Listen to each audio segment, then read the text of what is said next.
నమస్తే, welcome to night bulletin.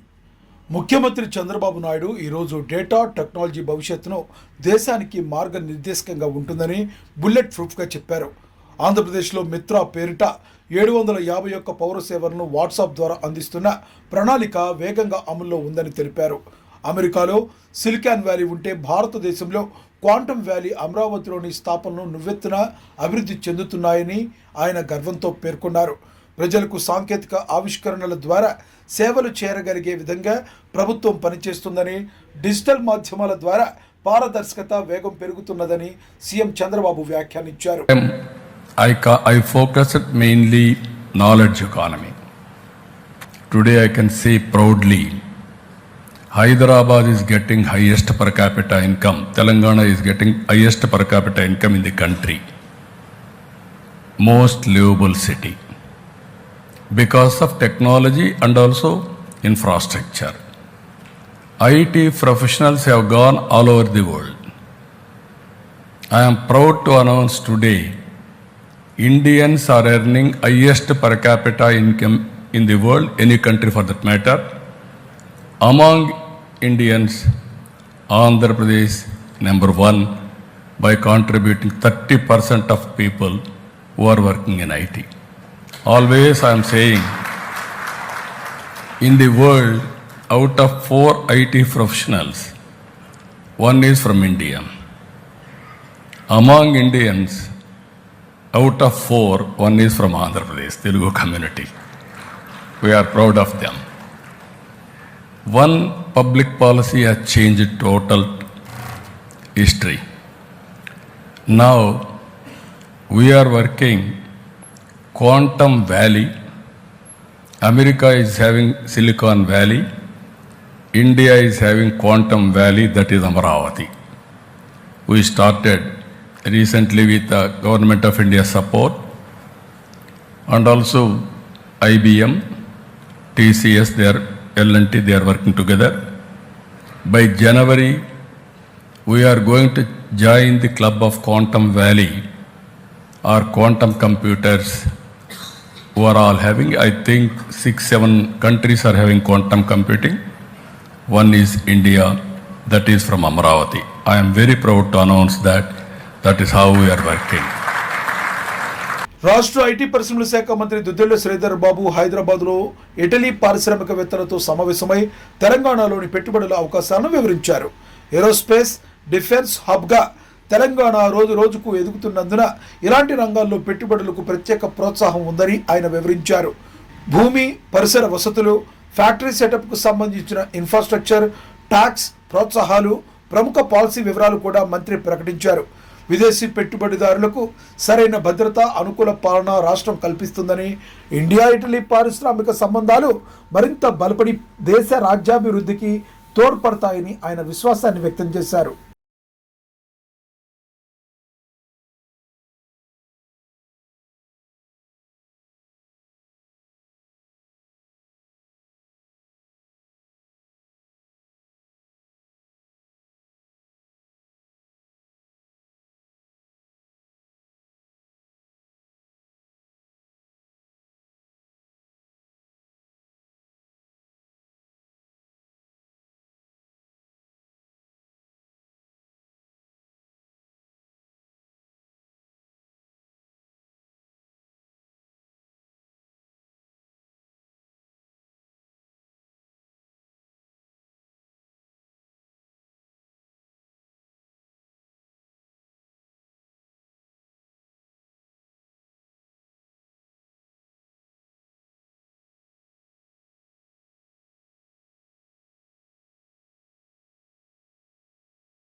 రాష్ట్ర మంత్రి నారా లోకేష్ ఈరోజు విద్యా క్షేత్రంలో కొత్త ఆవిష్కరణల గురించి తెలిపారు.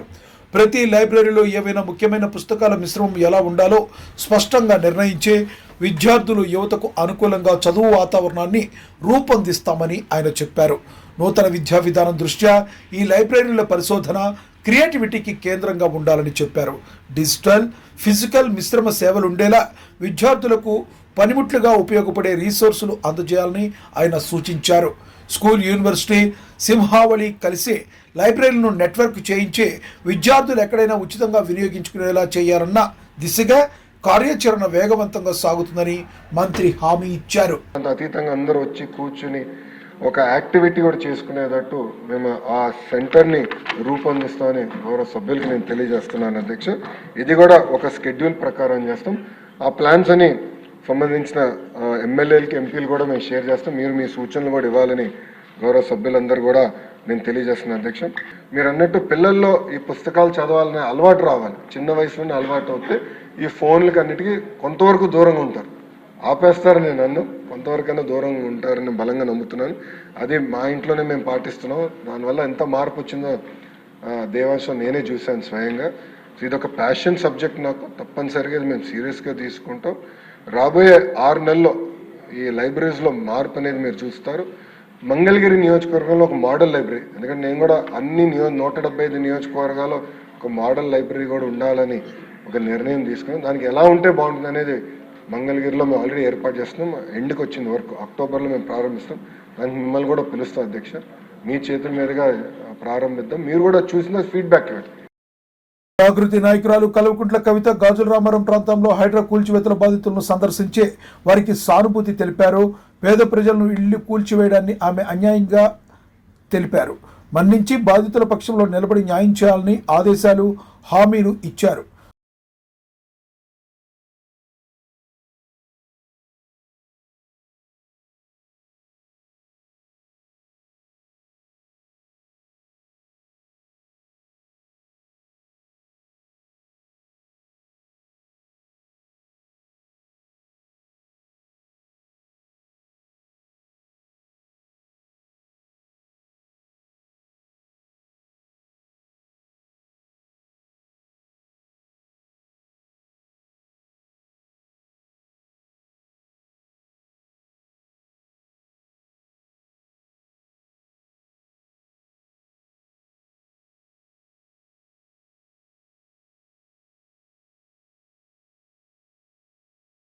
మాజీ మంత్రి జగదీష్ రెడ్డి కృష్ణా జలాల విషయంలో గాఫీలు, చారిత్రాత్మక తప్పులున్నాయని ఆరోపించారు.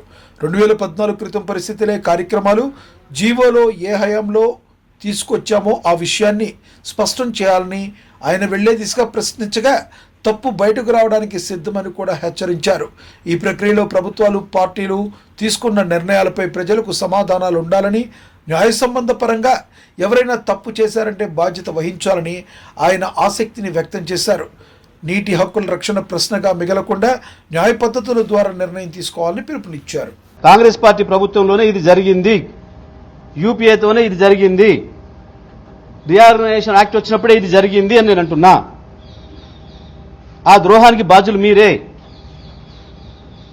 తెలంగాణకు జరిగిన ప్రతి నష్టానికి, తెలంగాణలో చనిపోయిన ప్రతి అమరవీరుడి సావుకు కారణం మీరే, కాంగ్రెస్ పార్టీనే. ఉన్న తెలంగాణను తీసుకుపోయి ఆంధ్రప్రదేశ్లో కలుపుతున్న నాడే వ్యతిరేకించినప్పుడు 4 కాల్చి చంపిన పాపం మీ కాంగ్రెస్దే. ఆ తర్వాత 69లో రాష్ట్రం కావాలన్నప్పుడు 400 మంది చంపిన పాపం మీదే. ఆ తర్వాత 2004లో పొత్తు పెట్టుకొని ఇవ్వకుండా సతాయించి ఆఖరికి కేసీఆర్ దీక్ష తర్వాత ఇచ్చినాక కూడా మళ్ళీ ఇచ్చిన ప్రకటన వెనుకకు తీసుకొని ఆంధ్రాలో కృత్రిమ ఉద్యమాన్ని సృష్టించి ఇక్కడ కూడా 400-500 మంది పిల్లలు మళ్ళీ చనిపోవడానికి కారణం కూడా మీ కాంగ్రెసే. నీళ్ల విషయంలో జరిగిన ద్రోహమైనా, నిధుల విషయంలో జరిగిన ద్రోహమైనా, ఉద్యోగాల విషయంలో జరిగిన ద్రోహమైనా వీటన్నిటికీ కారణం కాంగ్రెస్ పార్టీనే తప్ప ఇంకొకరు కూడా కాదు. ఇవాళ నేను దాని మీద నిలబడున్నా. 299 తెలంగాణ కేటాయిస్తూ జీవో ఇచ్చింది కాంగ్రెస్ పార్టీ ప్రభుత్వమే అన్నాడు. దాని మీద ముఖ్యమంత్రి మాట్లాడినా, ఉత్తమ్ మాట్లాడినా ఈ తప్పుడు మాటలతో ఇంకా ప్రజల్ని మభ్యపెడతామని అనుకుంటే మీ మూర్ఖత్వం. దాని మీద మేము ఏ చర్చకైనా సిద్ధం, ఏ శిక్షకైనా సిద్ధంగా ఉన్నాం. నేను ఇప్పుడు ఒక మాట అన్నా, చెప్పు దెబ్బకు కూడా సిద్ధంగా ఉన్నాం అనే మాట మీరు ఇక్కడ చర్చ పెడతారా, అమరుల స్తూపం కాడ పెడతారా, మేము సిద్ధంగా ఉన్నాం. డిప్యూటీ సీఎం బట్టి విక్రమార్క సింగరేణి కార్మికులపై కీలక ప్రకటన చేశారు. సంస్థ లాభాల్లో భాగంగా మొత్తంగా 6,394 కోట్లు ఆదాయం వచ్చిందని, అందులో 819 కోట్లు కార్మికులు పంపిణీ చేస్తున్నామని వివరించారు. ప్రతి కార్మికుడికి సగటున 1,95,610 రూపాయలు స్థాయిలో బోనస్ ఇవ్వబడుతుందని చెప్పారు. అలాగే 30,000 కాంట్రాక్ట్ కార్మికులకు 5,500 వజ్ర ప్యాకేజ్ను ప్రకటించారు. ఉద్యోగుల హక్కుల పరిరక్షణ కోసం సంస్థల్లో లాభ బాగా పెట్టి విధానం చేపట్టేందుకు ఇది ఉత్తమ నిర్ణయమని బట్టి విక్రమార్క వివరించారు. 5,610 రూపాయలు ఈ సందర్భంగా పండగ సందర్భంగా పంపిణీ చేసే కార్యక్రమాన్ని ప్రకటిస్తూ ఉన్నాం. 1 లక్ష, నేను మరొకసారి చెప్తా ఉన్నాను, ప్రతి కార్మిక సోదరుడి కుటుంబాలకి 1,95,610 కోట్లు, 610 రూపాయలు, 1,95,610 రూపాయలు ప్రతి కార్మికుడికి దీని ద్వారా పంపిణీ జరగబోతా ఉంది. ఇకపోతే 30,000 మంది కాంట్రాక్ట్ వర్కర్స్ ఉన్నారు. సింగరేణి చరిత్రలో ఇంతవరకు ఎప్పుడు కూడా వాళ్ళకి లాభాల్లో వాటా పంపిణీ చేసే కార్యక్రమం ఎప్పుడు జరగలేదు. కాంగ్రెస్ ప్రభుత్వం, ఇందిరమ్మ ప్రభుత్వం వచ్చిన తర్వాత గౌరవ ముఖ్యమంత్రి గారు, మంత్రి మండలి మొత్తం కూడా ఒక ఆలోచన చేసింది. కార్మిక సోదరులు కాంట్రాక్ట్ లేబర్ అయినప్పుడు కూడా వాళ్ళకు కూడా ఎంతో కొంత మనం ఈ లాభాల్లో పండుగ సందర్భంగా చేయాలనేటువంటి ఆలోచనతో వాళ్ళకు కూడా ప్రాఫిట్ షేర్ని దాదాపు ప్రతి ఎంప్లాయీకి 5,500 రూపాయల లెక్క 5,500 రూపాయల లెక్క పంపిణీ చేసే కార్యక్రమాన్ని చేస్తాం. బీఆర్ఎస్ మాజీ ఎమ్మెల్యే పెద్ది సుదర్శన్ రెడ్డి వరంగల్ పరిధిలో రైతులు, గర్భిణీ తల్లులు యూరియా కోసం అవస్థలు పడుతున్న విషయాన్ని తీవ్రంగా ఖండించారు.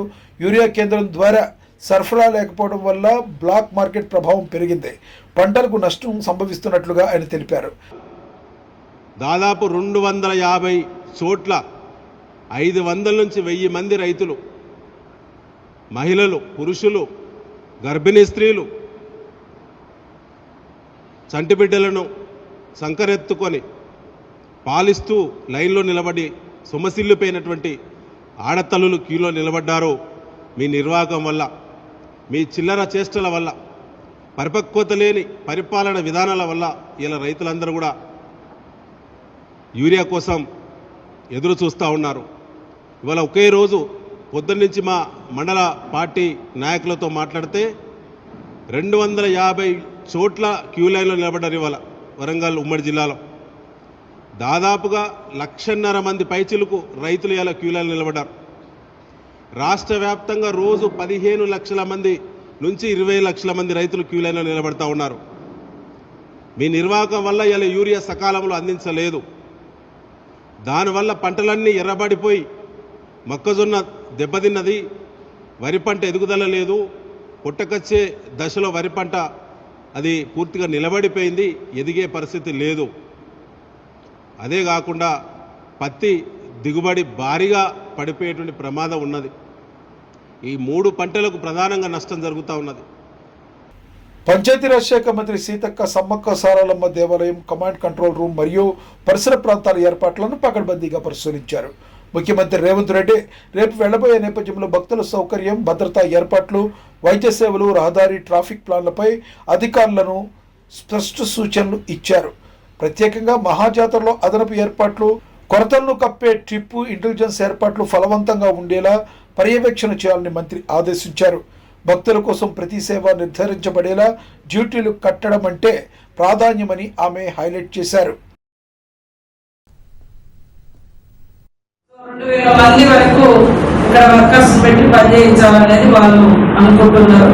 దయచేసి ఇది ఒక యజ్ఞం కంటే ఎక్కువ చిత్తశుద్ధితోటి, భయంతో, భక్తితో, మరి మనం ఎంతో నమ్ముకొని విశ్వాసంతో చేస్తున్నటువంటి పని కాబట్టి ఇందులో ఎవరికి ఎలాంటి దురుద్దేశం ఉండకూడదు. సమాజానికి మంచి జరగాలి, తల్లుల కీర్తి కొన్ని తరాల జనాలకు అందించాలి అనే ఉద్దేశంతో చేపడుతున్నటువంటి ఒక గొప్ప కార్యం. గుడి నిర్మాణంలో అందరు అధికారులు వారి వారి పాత్రను పోషిస్తే అదే చిత్తశుద్ధితో పనిచేసి దేవాలయాన్ని, గుడిని నిర్మించుకొని జనవరి 28 నుంచి వచ్చే భక్తులకు సంపూర్ణమైనటువంటి మంచి దర్శనాన్ని కూడా మనం అందిద్దాం. ప్రభుత్వం తీసుకున్న మెడికల్ కాలేజీల పీపీపీ మార్గదర్శకంపై వైసీపీ ఎంపీలు విషయాలు నిరసన వ్యక్తం చేశారు. పాలక నిర్ణయంతో పేద విద్యార్థుల ప్రాప్యమైన కనిష్ట ఫీజు అవకాశాలు హానికరంగా మారుతున్నాయని, అందువల్ల తమపై నల్ల కండువాలు ధరించి ఎంపీలు ఆవేదన వ్యక్తం చేశారు. వారు చైర్మన్ ఫోరం తలనోవు వద్దకు వెళ్లి నినాదాలు చేసి నిర్ణయం వెనక్కు తీసుకోవాలని డిమాండ్ చేశారు. విద్యార్థుల హక్కులు, సమాన అభ్యాస అవకాశాలపై ప్రభుత్వం పరివర్తన తీసుకురావాలని ప్రత్యక్ష విజ్ఞప్తి చేశారు. విద్యార్థుల భవిష్యత్తు మనందరి బాధ్యతని నినదించారు. బిఎస్సీ దాన్ని డివైడ్ అయ్యి దాని నుంచి బిజినెస్ తేకుండా కూర్చోమ్మా నీకు ఇస్తా తర్వాత తేకుండా మరి ఏ విధంగా వాళ్ళు అయ్యారని అధ్యక్ష, దానికి రూల్ లేదా మన రూల్ బుక్ లో చెప్పంటారా? దాన్ని ఏ విధంగా వచ్చారు? అది తప్పు కదా చూసా. అందుకు కాబట్టి దయచేసి ముందు ఏదైతే మా డిమాండ్ ఉందో, బిఎస్సీలో ఏదైతే మనం అంగీకరించామో ఆ డిబేట్ ని జరిగి తీరాలి అనేది మా డాలర్ డిమాండ్. ఎందుకంటే ఇది ప్రజల సమస్య, ఇది ప్రజల సమస్య, ఇది యువకులకు రాజకీయమైన సమస్య కాదు. కోట్లాది మంది ప్రజల తాలూకు ఇస్తున్న ప్రజా ఆరోగ్యానికి సంబంధించిన సమస్య. వాళ్ళందరూ ఎంత ఇబ్బంది పడుతున్నారో ఈ సమస్య. కాబట్టి జరగాలి, డిబేట్ జరగాలి. మీరు తీసుకున్న నిర్ణయం ప్రజా వ్యతిరేకంగా రద్దవ్వాలి. అప్పుడే ముందుకెళ్తాం. అంతేగాని మాకు ఇంకో దురుద్దేశం లేదు. నెల్లూరు పరిధిలో పౌర సరఫరాల శాఖ అధికారులు నవలాకుల తోట వద్ద చారిత్రాత్మక బియ్యం సీజ్ చేశారు. 5 లారీల్లో తరలిస్తున్న భారీ బియ్యాన్ని రౌండ్ అప్ చేసి రూరల్ పోలీసులకు అప్పగించినట్లుగా అధికారులు వెల్లడించారు. అనంతరం కొంతపాటి ప్రాసెసింగ్, ల్యాబ్ టెస్ట్ తర్వాత ధృవీకరణ కోసం పంపినట్లుగా తెలిపారు. ఈ కేసును పక్కాగా తీర్చుకోవడానికి స్థానిక ఎమ్మెల్యే కోటంరెడ్డి శ్రీధర్ రెడ్డి సీరియస్మైన గమనాన్ని చూపినట్లుగా నేతలు తెలిపారు. ఇక్కడికి వచ్చేసి తనిఖీ చేయడం జరిగింది. ఆ లారీలను మనం తనిఖీ చేయడం జరిగింది. తనిఖీ చేసినప్పుడు మేము కొన్ని శాంపుల్స్ తీసుకున్నాము. ఆ శాంపుల్స్లో మాకు వచ్చేసి ఎఫ్ఆర్కే అంటే 45 కెర్నల్స్ ఉంటే పీడిఎస్ అనేది నిర్ధారణ చేసుకునేవాము. ఆ ఎఫ్ఆర్కే మాకు కనిపించడం వల్ల అయినప్పటికీ వచ్చిన ఇన్ఫర్మేషన్ ప్రకారం ఆ వెహికల్లో ఉన్నటువంటి ఆ లారీల్లో ఉన్నటువంటి రైస్ని తీసుకొని టెక్నికల్ అనాలిసిస్ కోసం అయితే శాంపుల్స్ తీసుకోవడం జరిగింది. ఈ శాంపుల్స్ని వచ్చేసి డిఎం ఆఫీస్కి పంపించేసి టెక్నికల్ అనాలిసిస్ వచ్చే రిపోర్ట్ ఆధారంగా ఒకవేళ పీడిఎస్ అని వస్తే మేము మళ్ళా సీజ్ చేసేసి పంచనామా కాండక్ట్ చేసేసి 6 రిపోర్ట్ను గౌరవ జిల్లా కలెక్టర్ వారికి నివేదించడం జరుగుతుంది. ఆ విధంగా 6 అనేది కేసు నమోదు చేస్తాము. ఒకవేళ పీడిఎస్ కాదు అన్నట్లయితే డిస్ట్రిక్ట్ అడ్మినిస్ట్రేషన్ వారి యొక్క సూచన మేరకు, వారి యొక్క ఆదేశాల మేరకు ఆ రిపోర్ట్ ఆధారంగా మళ్ళీ ఆ బండ్లను రిలీజ్ చేయడం జరుగుతుంది. అంతవరకు ఈ safe custody court Nellore rural town police స్టేషన్లో సిఐ గారి ఆధ్వర్యంలో వాటిని సేఫ్ కస్టడీ పెట్టడం జరుగుతుంది. సేఫ్ కస్టడీ పెట్టుకొని అక్నాలజ్మెంట్ తీసుకుంటాము.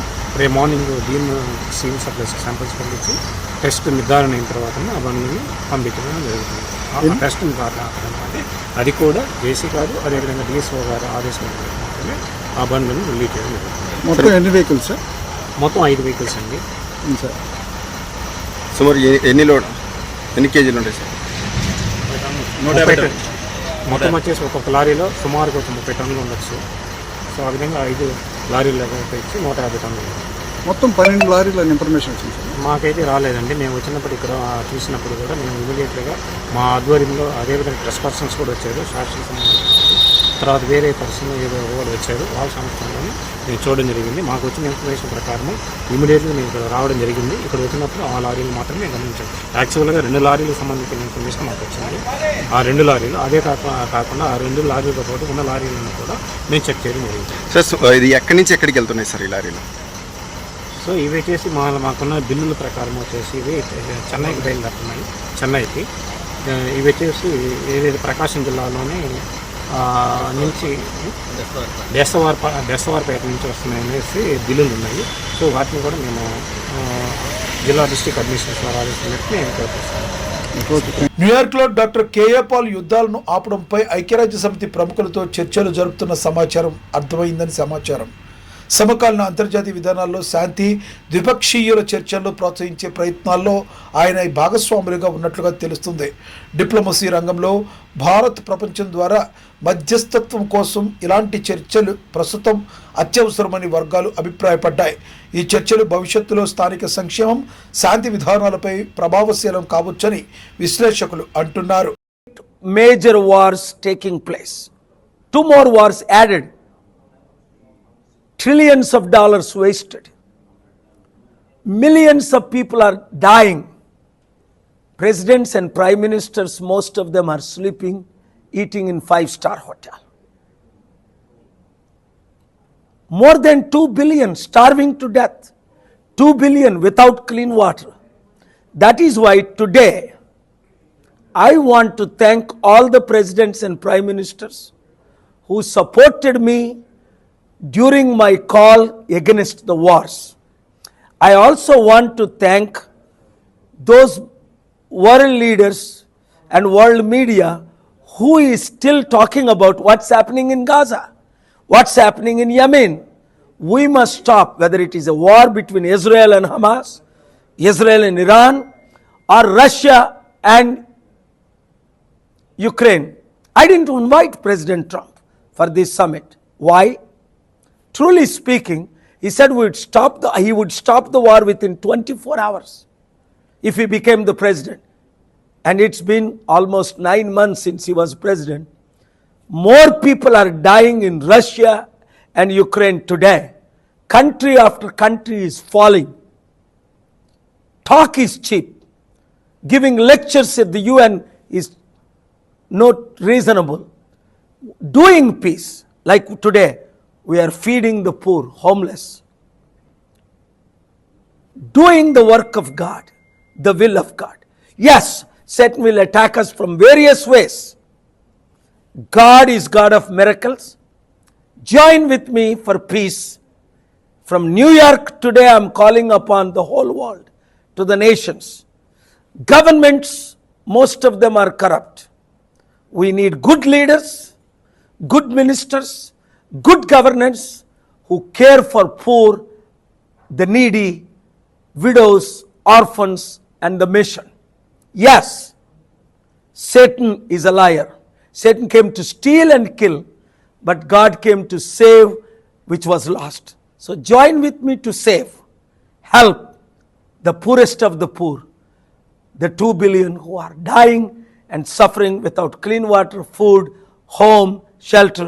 And also, let's act instead of talking. రాష్ట్ర హోంమంత్రి వంగలపూడి అనిత విజయవాడ ఉత్సవ సందర్భంగా ఇంద్రకీలాద్రిపై ప్రత్యేక దర్శనం నిర్వహించుకుని భక్తుల గౌరవాన్ని, సురక్ష ఏర్పాట్లను పరిశీలించారు. దసరా ఉత్సవాల్లో 20 లక్షల మంది భక్తులు రావచ్చునని ప్రాథమిక అంచనాలు ఉండడంతో ప్రతి సౌకర్యాన్ని, రహదారి, ట్రాఫిక్ ప్లాన్లను పకడ్బందీగా ఏర్పాట్లు చేయాలని సూచించారు. భక్తుల సాఫ్ట్ ఎంట్రీ, వైద్య, సెక్యూరిటీ ఏర్పాట్లపై ఆమె స్పష్టమైన మార్గదర్శకాలు ఇచ్చారు. అందరికీ, తెలుగు ప్రజలందరికీ, దేశంలోని ప్రజలందరికీ కూడా, ఎస్పెషల్లీ ఆంధ్ర రాష్ట్ర ప్రజలందరికీ కూడా కనకదుర్గమ్మ శరన్నవరాత్రి మహోత్సవాలు ప్రారంభ శుభాకాంక్షలు తెలియజేసుకుంటూ, ఈరోజు నుంచి జరగబోయే నవరాత్రి ఉత్సవాలు అంగరంగ వైభవంగా ఇంద్రకీలాద్రి మీద ఈరోజు మనకి స్టార్ట్ అవడం నిజంగా చాలా శుభపరిణామం కింద భావించాలి. ఈరోజు ఎంతమంది భక్తులు రాగలరు, ఎంతమంది భక్తులు వస్తారు, లాస్ట్ ఇయర్ శరన్నవరాత్రుల ఉత్సవాల్లో ఓవరాల్గా ఎంతమంది వచ్చారు, ఈసారి ఎంతమంది వస్తారు అన్న బ్యారేజ్ వేసుకొని అటు దేవాదాయ శాఖ కానీ అదేవిధంగా ఓవరాల్ అడ్మినిస్ట్రేషన్ దగ్గర 36 విభాగాలన్నీ కూడా ఇక్కడ కూర్చొని ఏర్పాట్లన్నీ కూడా సమీక్షించడం జరిగింది. సుమారుగా పోలీస్ సిబ్బంది దగ్గర 4500 మంది పోలీసు సిబ్బంది కూడా ఈరోజు ఇక్కడ డిప్లాయ్ అయి ఉన్నారు. ఏ భక్తులకి కూడా అసౌకర్యాలు కలగకుండా ఉండాల్సిన బాధ్యత కూడా ఈరోజు గవర్నమెంట్ తీసుకుంది. ప్రత్యేకంగా ఈ నవరాత్రి ఉత్సవాల్లో లాస్ట్ ఇయర్ సుమారుగా 13 లక్షల మంది ఈ నవరాత్రి ఉత్సవాల్లో పాల్పంచుకున్నారు అని చెప్పి మన దగ్గర వైసీపీ ఎమ్మెల్సీ బొత్స సత్యనారాయణ ఈరోజు టిఫిన్ ఐటమ్స్ పై జీఎస్టీ పన్ను పరంగా స్పష్టత కోరారు. పరోటా, రోటీ లాంటి అంశాలకు ట్యాక్స్ ఉండదన్న నిర్దిష్ట వ్యాఖ్యలు ఉంటే సౌత్ ఇండియన్ టిఫిన్స్లో ఇడ్లీ, దోశలపై ఉన్న అనిశ్చితిని కూడా తక్షణమే క్లియర్ చేయాలని ఆహ్వానించారు. హోటల్కి వెళ్తాం, మనం రేపు ఉదయం చపాతీ, రోటీ తింటాము, లేదు ఇడ్లీ, దోశ తింటాము. మన దగ్గర అయితే ఎక్కువగా 90% ఇడ్లీ, దోశ తింటారు. అదే మేము ఉత్తర భారతదేశం పోతే ఢిల్లీ కానీ ఎక్కడికైనా పోతే ఆ చపాతీ లేకపోతే పరోటా తింటారు. పరోటాకి రోటీకి క్లారిటీగా ట్యాక్స్ లేదని రాస్తుంది. మరి ఇడ్లీకి దోసుకుందా లేదా ఒకసారి మీరు ఆలోచన చేయండి, క్లారిటీ అడగండి అని చెప్పాం. అది లేకపోతే మేమేమి ఆమోదించమని చెప్పలే. అసలు ఆలోచన చేయడానికి వాళ్ళకి ఇంతే కాదు. ఇవే రాష్ట్ర అభివృద్ధికి నమ్మకంగా పనిచేస్తాయని హరీష్ హైలైట్ చేశారు.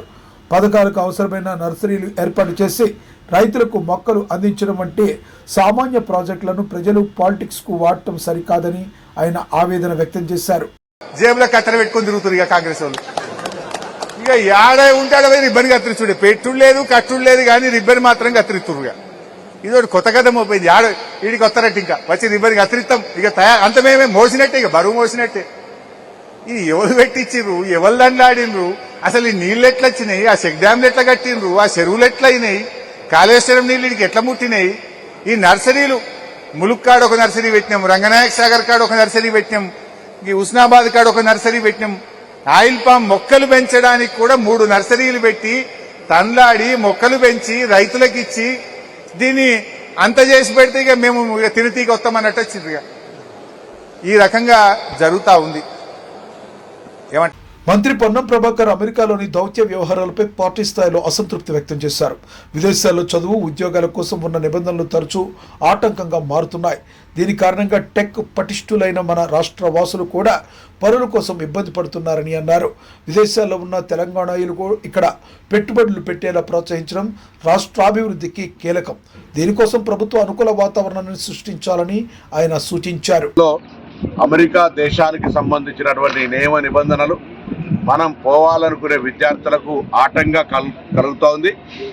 ఈ దౌత్య సంబంధాల్లో విదేశాంగ శాఖ తరఫున ఇటువంటి నియంత్రణ పెడతా ఉన్నప్పుడు భారత ప్రభుత్వం పూర్తిగా వైఫల్యం పొందింది. ఎందుకంటే ఇక్కడ నుంచి ఉపాధి కొరకో ఉన్నత విద్య కొరకో పోయేటువంటి పనిలో ఉన్నటువంటి వాళ్లకు ఇదొక పెద్ద ఆటంకం.